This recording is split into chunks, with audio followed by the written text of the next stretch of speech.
So, what series have we been in the last couple of weeks? That's right. We talked about that first week, social media and our identity. What else have we talked about? Chirp, chirp, chirp, chirp. Well, so y'all been here, okay? What else have we been talking about? Huh? Sharing your testimony. What were you saying, Juan? I don't know about that. Maybe it was in a dream or something. I don't know.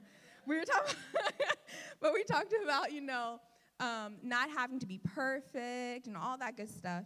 And so one of the things that we were talking about today, honestly, will be about the voices around us. And when I was thinking about it, I was like, you know what? Who can talk to the students about that topic?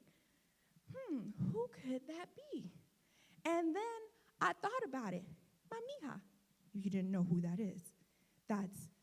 I call her Angie. Y'all call her Angela. And I'm just so proud of her because I've got to see her grow up. You know what I'm saying? And she's become an awesome young woman, a woman whose heart is on fire for God. And so I want you all to welcome her with the greatest shout. Welcome Angela to the stage. Howdy. If you guys didn't know, Bree was my youth leader because I went to NYC. I think you all know that. But if you didn't, I came to NYC. Bree was my youth leader. And so I'm only 19, Allie. Oh, my goodness. No, but I'm so happy that I get to talk with you guys today. I'm pretty, conversational whenever I speak, so I'm feel free to talk back to me. But a little bit about myself, as Allie exposed. I'm 19, and so I came to NYC. I'm a PK, pastor's kid. I have a few siblings that aren't the quietest, but I went to Hillsong College in AZ for a year, and then I came back because I just couldn't stay away from you guys, And so then I joined the staff here in CC, and so I'm the pastoral admin. I get to work with Bree, which is awesome, and Hannah, and we have a party. It's fun. So that's what I do most of the time. But like Bree said, I get to talk with you guys about the voices around us tonight, which I'm really interested and passionate about. I actually texted Bree, and I was like, hey, if you ever need someone to speak, let me know. And she was like, actually, I could. And so as I was thinking and praying about, what do I talk about? Because I could give you guys data.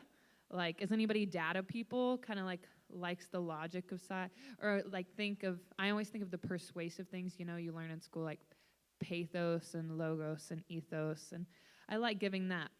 But I really felt God kind of telling me, hey, give a little bit of your story also. So as we're walking along through this, you guys are going to get to know me a little better and how I've lived my life. So join me in that. But first, I want to ask you guys a question. Just starting off, and you're going to have to think about this, marinate on it a little bit.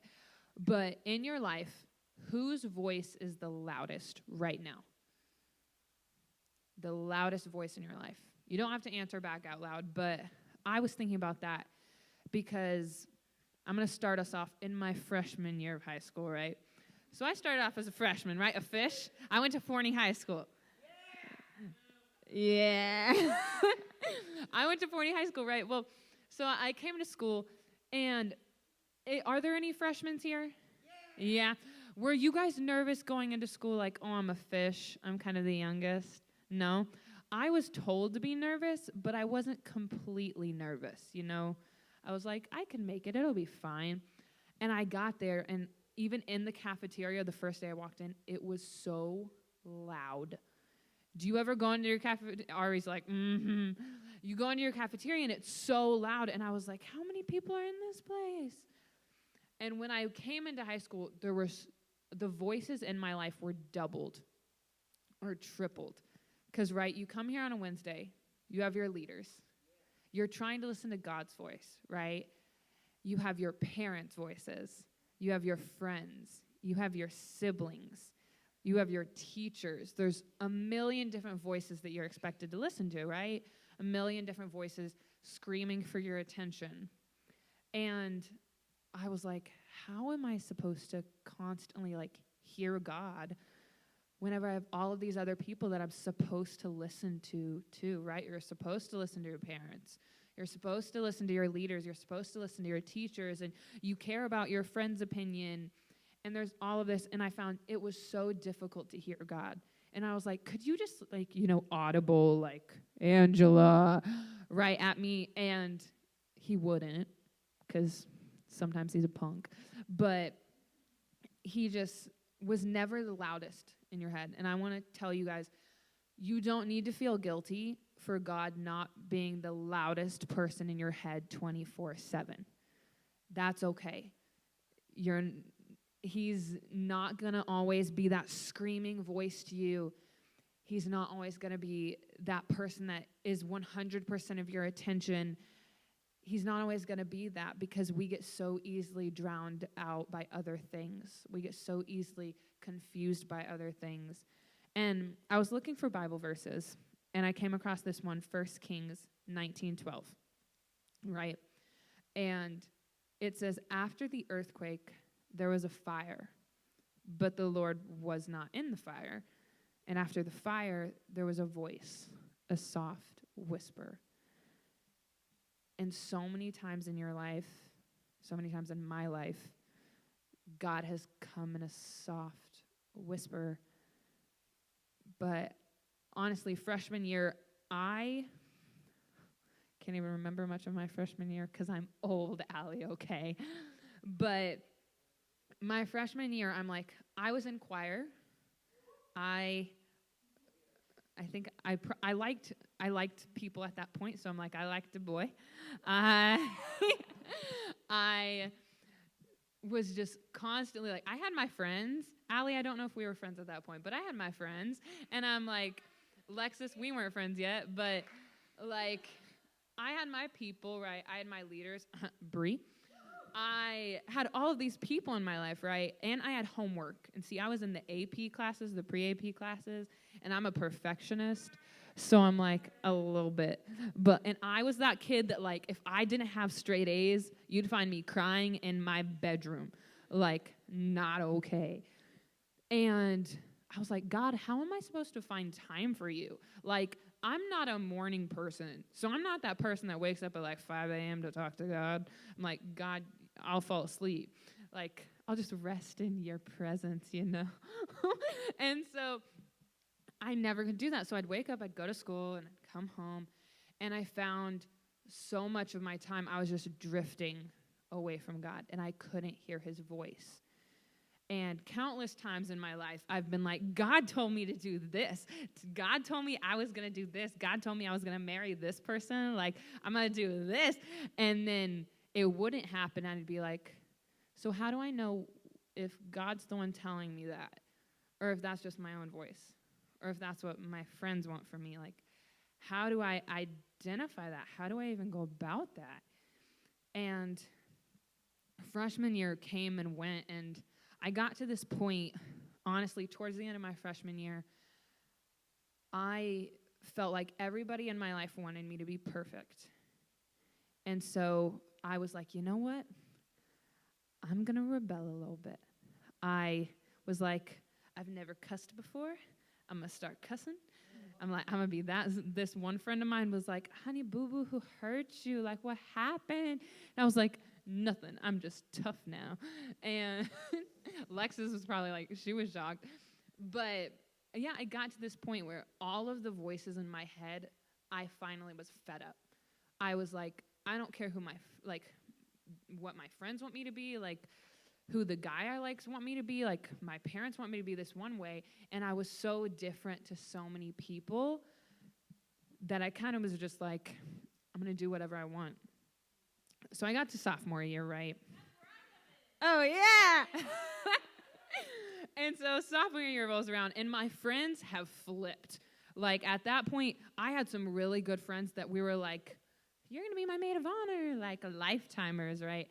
And and stuff happened, And all of a sudden, these people didn't mean anything to me. Like, they were my closest people, but I felt like I was stabbed in the back. I felt like I didn't even know them, but they were the people that I had let be the major voice in my life, right? So I was like, what do I do?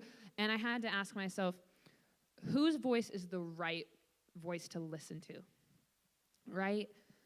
Because you come here, and we talk about different verses like 1 Corinthians 15:33. It says, do not be deceived. Bad company ruins good morals. So we all know there are some people that we shouldn't hang out with. There are some people that we can't handle hanging out with or spending time with before we break and we're not ourselves anymore, or we just get lost. Like, we can't hold that. But how do you figure out who those people are? Because then you see verses like Proverbs 27:17, and it says, iron sharpens iron, and one man sharpens another. So how can you tell the difference between a bad influence and someone who is just challenging you in a good way? Like, where do you find the difference between those voices? Because sometimes they're just a mix. And I'm like, sometimes I would pray, and I would pray, and I would pray, and I'd be like, God, this is a good one. And then I'd talk to my parents, and my parents would be like, you're leading that person. They're not leading you. Like, that's not a good friend. Like, you shouldn't spend as much time with them, or just that. And my parents were trying to be, like, a good voice in my life, but I was like, but I like these people. Like, what am I supposed to do with this? Just, have you guys ever had friends like that, where you're just like, oh, I like them, but your parents are like, no, they're not coming over here. Like, you're not going to the mall with them, what? And just different things like that. But I'd get so confused because I was like, one, I'm over here trying to rebel and live like my best life and be like, if I'm going to be a broken person, I'm going to be a fully broken person. And just, And I'm just like, God, whose voice do you want me to listen to? Because God doesn't just speak like audibly and by himself. He speaks through other people. So I'm like, God, numerous times spoke through my leaders. But I also had such a hard time trusting my leaders because they'd leave. I felt like they were always like, I got close to some leaders. I finally trusted them. And then they went to a different church, or they stopped serving in youth, or they had other priorities because they're human too. We're human too, if you didn't know. But I just had such a hard time trusting them. And I was like, I feel like they're just going to tell my parents what I'm doing. Like, what do I do? And eventually I kind of figured out I'm never going to 100% know, like, this is right or wrong. And I also had to ask myself, like, what makes it right? Like, what makes a person's voice right or wrong? And for me, I figured out I'd have to ask, am I happy with the person that I am when I am around them? Do I have to lie to my parents about who they are? And be like, oh no, like convince, like they're such a good person. Like they don't do this and this and this when you sure know well they do that and that and that. And never judging someone, never thinking you're better than someone. But I'd have to figure out, oh, if I hang out with them, I'm going to keep cussing. Like I'm going to keep like talking a whole different way that I wouldn't talk like in front of my mama. And I'd have to ask myself, okay, would I want my little siblings to be friends with a person like this? Like, would I want whoever is a person that you are protective over, that you care about, would you let your best friend be treated the way your friend treats you or you treat them? Like, the influence that they have over your life, do they push you towards God or do they pull you away from him? And a lot of times, it doesn't mean you have to cut them off and you have to be rude about it and you have to be like, you're a bad voice in my life. It's just hey, like, I need a little space. Or, hey, like, I'm really weak right now, acknowledging, I never want to acknowledge I'm broken, I'm weak, I'm not in a good headspace. I never want to admit that. But so many times in my friendships, I wouldn't do it And that friendship probably could have been salvaged, but because I wouldn't put that space there when it was needed to be, God would end up doing it for me. And he'd be like, nope, you're not a good influence on them, and they're not a good influence on you. I love you both too much for you to ruin each other's lives. And he'd pull that. And so that's how my sophomore year went, right? And I get to, at that point, I still just wasn't listening. I wasn't talking to people because everyone had their own opinion about me. And I ended up leaving school. It was kind of by choice. It was kind of by necessity. Like, I got to the point where I was sneaking out and I was doing all of this stuff. And my best friend told my parents because she wanted what was best for me. I didn't see it as that. And I was like, that voice is out of my life. And I couldn't listen to my parents' voice in my life because I was just like, you guys don't know what I want. And I had to battle with God because I was like, I know your voice is what's right, but what if I want to do what I want to do? What if I want a choice? And I had to realize that God's voice is never pushing you too much. He's never going to force something on you. But when he's giving you wisdom, when he's speaking to you, it's always a, hey, this is a choice, and I will love you either way, and I just want what's best for you. And so many times I was like, this person is best for me. This guy, he's best for me. I know it. And so many times it was he is not what's best for you. And I figured out that so difficultly, and I hurt so many people in the process. And I hurt myself so much in the process. And it was only because I was so overwhelmed by everyone's opinion, by what everyone said. And which leads me to my next question. So I left school, right? I was like, deuces, bye. Went to online school. So I didn't drop out, mind you. I went to online school. And my next question for you guys is, do you ever feel like everyone expects a different version of you?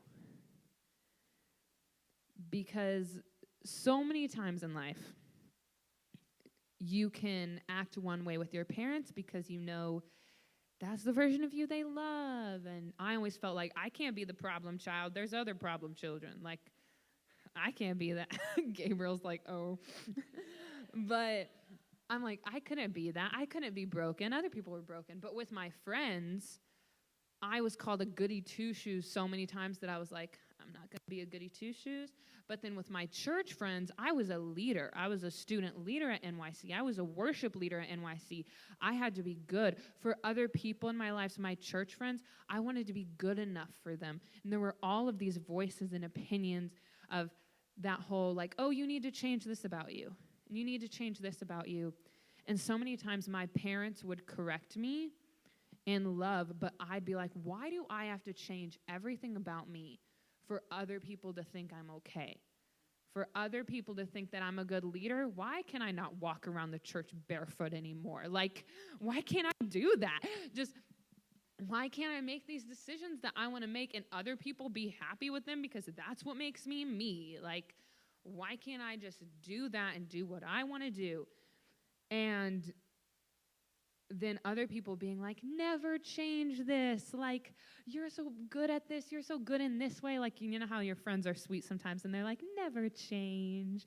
And it's just like I got to keep that the same. And your lists grow of these are things to never change and these are things to change. And whenever you slip up on something you're not changing, then you're like, oh, well, I screwed up again. And you have all of these voices that you're keeping track of and keeping tabs on, and you're trying to keep all these people happy.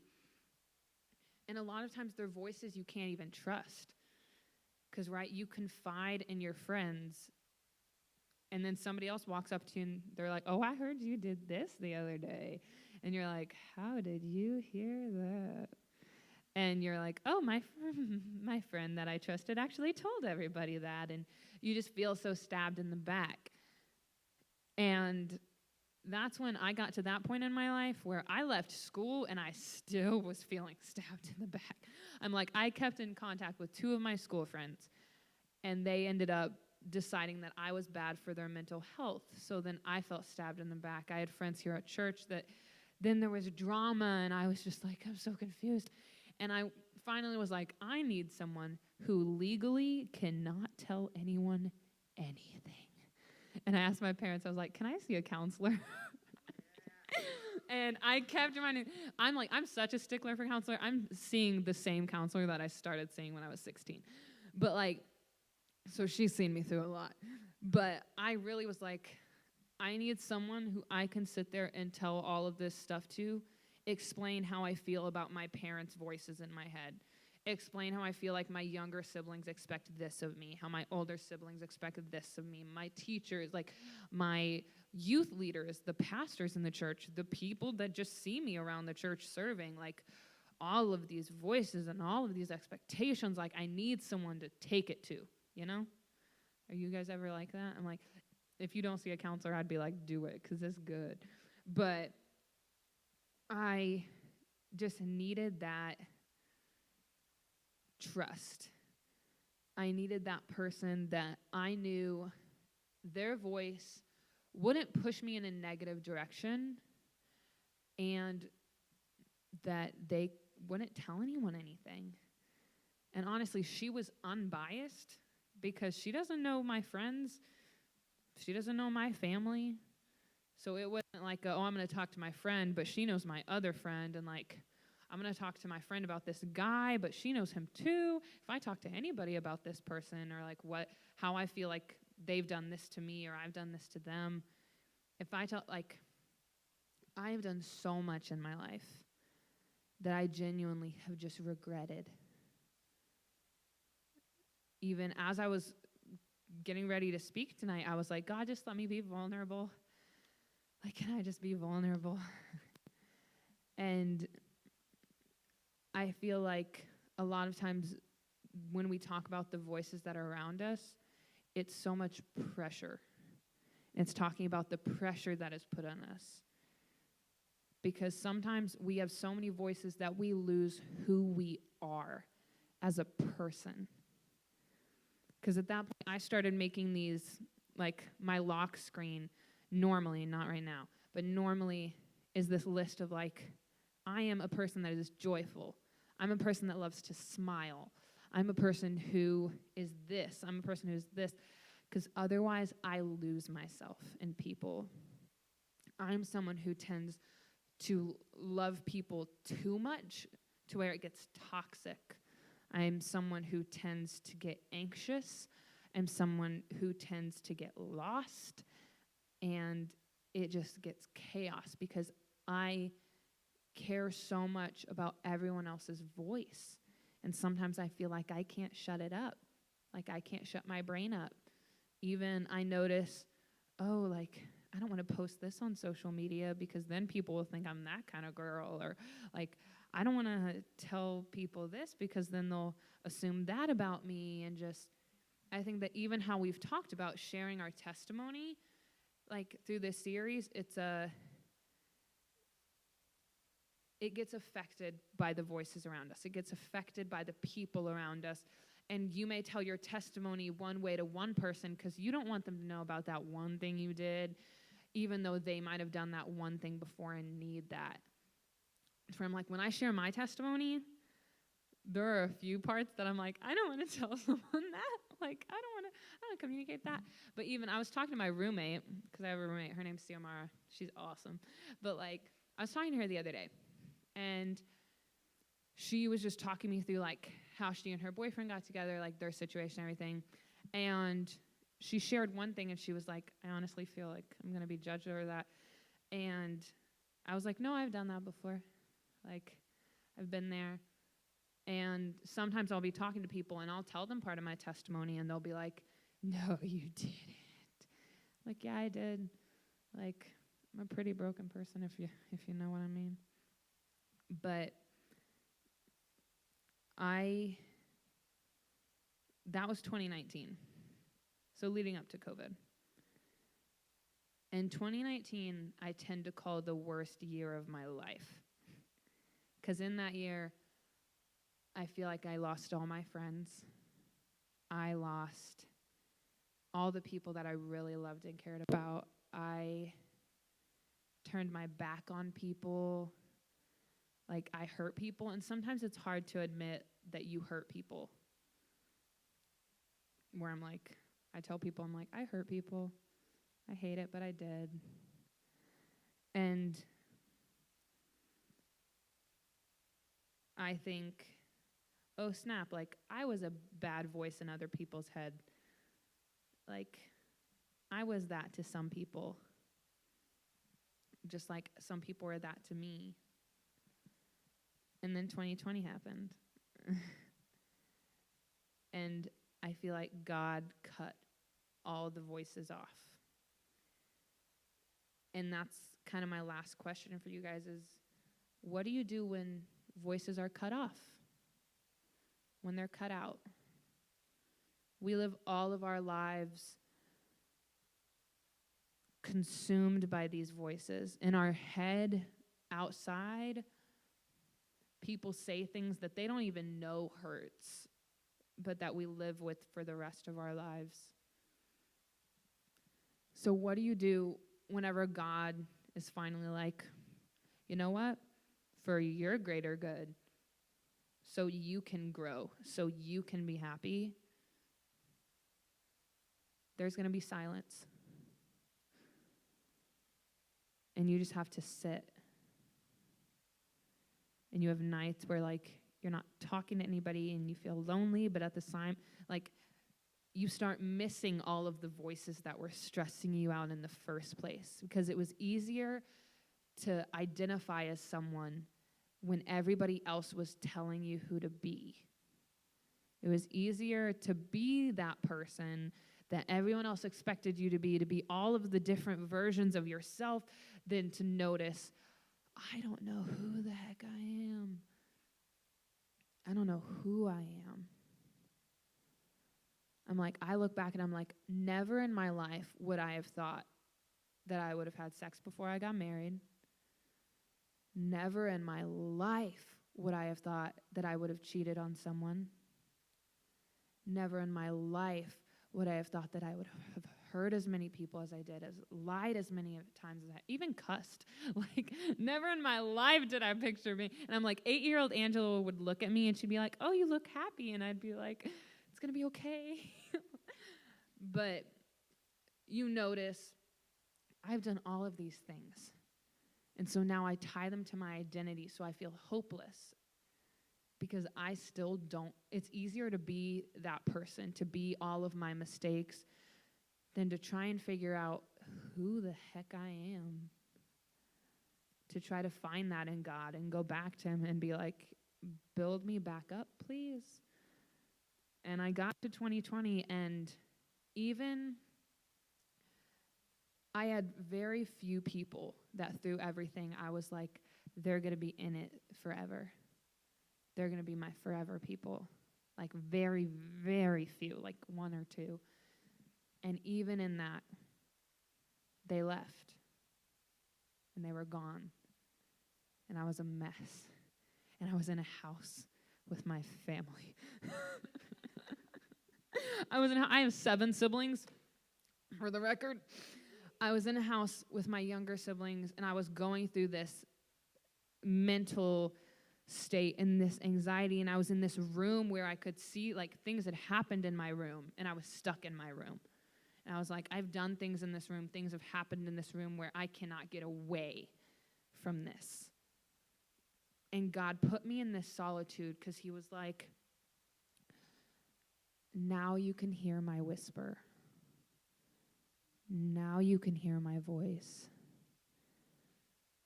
And I got angry with him, and I was like, you're taking everyone away, like people that I need, people that I thought I needed. Like, there was one person that I thought I needed, just that I couldn't survive without. And when that one person left, I was a mess. I became that person that, like, texted every day, like, I became that person because I was like, God, like, I can't do it. Like, I can't do it. And my poppy died. And when that happened, like, and I was alone. And it really made me realize I love other people, but God's voice is the only one that will be constant and consistent in my life. God's voice is the only one that is still there with me when I'm crying in my room. His arms are the only ones that comfort me. He is the only one, even though I'm like, I still learn that now, where I'm like, I have a boyfriend. He's right there. And I still have to be reminded now, he's not always going to be there for me. And that's okay, because we're both human, and he's not always meant to be there for me. My parents, my siblings, they will not always be there for me, and I can't expect that of them, because I won't always be there for them either. The only voice that will consistently be there for me, even when I don't feel like it, is the voice of God. The only person that will truly be able to push me towards who I am at my best is God. Because honestly, my parents have known me my whole life, and they couldn't tell me exactly who I am. Because God is where we are supposed to find our identities. God is the voice that we are meant to lift up praise to. He is the voice that we are meant to listen to in every moment. And even whenever it's jumbled, I'm like, I was just back there like, God, I'm broken. Like, I was reminded so much planning to speak. I was like, I am a messed up person, but you forgive me. You believe in me, and that's enough for me. And there was this quote, if you've seen Girl Meets World, there was this quote. And I was watching it, and Maya Hart in one episode, she gets called a short stack of pancakes, and she doesn't like it. And she's like, sometimes in life, all you need is someone who will be there for you. And I looked at my life, and I was like, that's all I've ever wanted, is just someone who will be there for me. I tried finding that in so many guys, in so many friendships, and so many leaders. I tried finding that in every way possible, but no one was ever just there for me. In my brokenness, I was always going to be too broken for someone. I was always going to finally mess up enough for a person to leave. And sometimes I'd test it. I'd be like, wait, watch what I do this time, and then you'll be gone. And God was like, I'm that someone who's always going to be there for you. No matter who you decide to be, even if you keep messing up, even if it takes you 10 years, even if it takes until you're about to die, I will never give up on you. And that alone gives me peace. And thinking about this, the hardest part for me to realize, I think out of everything, was that I'm a voice too. In so many people's lives, you are a voice. And you have to ask yourself, are you a good voice? Or are you that voice that needs to leave their life? When someone needs advice, when someone needs to be pushed, even if you think like, oh, but this friend and I, like, we're good, that's how we are with each other, like, are you hindering them from their relationship with God? I thought that countless times, and countless times I'd break relationships and friendships off because I'd be like, I'm holding you back from God. And honestly, those are times that I think, yeah, I was right. I was holding people back. It doesn't make you a bad person. It doesn't make you an awful human being. But I challenge you to want to be that good voice in the people in your life, and your friends, and your siblings' lives, and your family, even to your parents, even to your leaders. I challenge you, be a good voice when you can. Try your hardest. You're going to mess up.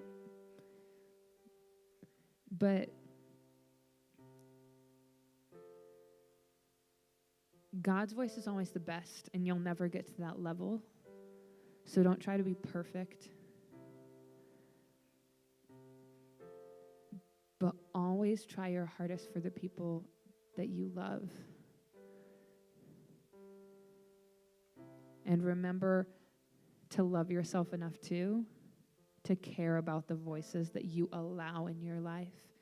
Because each person that is in your life is being allowed to be in your life. And first and foremost, allow God to be in your life. Even when you mess up, continuously go back to him. Continuously ask for his forgiveness.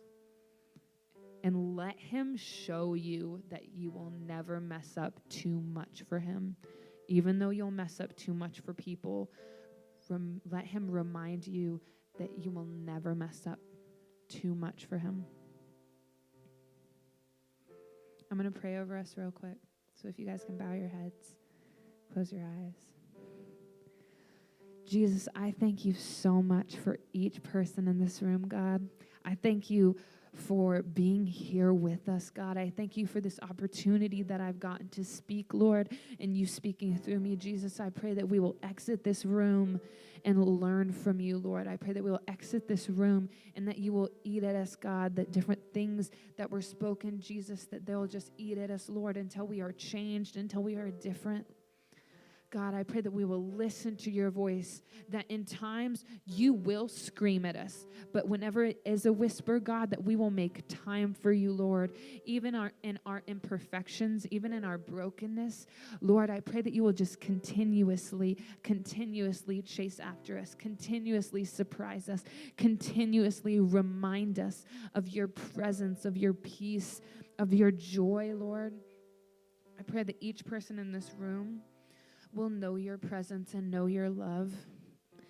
That each person in this room will be reminded, each leader, each student, God, to check the voices in their life, to check the people around them, because they are a child of yours, Lord. They are sons and daughters. They are princes and princesses, God. They are royalty. And they matter enough to have the people in their lives matter. The voices they allow, they matter. I pray that none of us will leave this place exactly the same, but we will leave it differently. I thank you so much for your presence here, Lord. I thank you so much for your constant love. I pray that we'll never forget it. And in your mighty and powerful and awesome name, everybody said, Amen.